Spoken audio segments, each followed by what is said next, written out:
ముంత పొంగనాలు పచ్చిమిరపకాయ చట్నీ చేసి చూపించాలని వచ్చాను. గ్లాసు మినపప్పు, 3 గ్లాసులు బియ్యం, చెంచా మెంతులు, 2 చెంచాలు శనగపప్పు అన్ని 4 గంటల సేపు నానబెట్టుకుని రుబ్బుకొని రాత్రంతా పులియబెట్టుకోవాలి.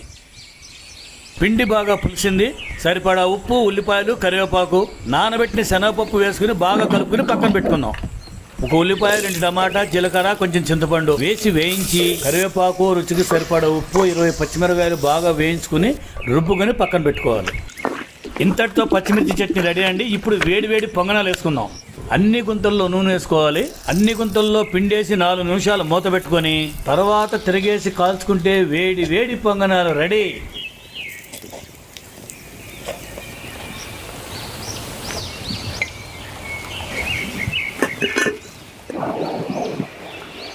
ఇలా తీసుకొని నిండా ముంచుకొని తినాలా. అబ్బా ఎంత బాగుందోనండి.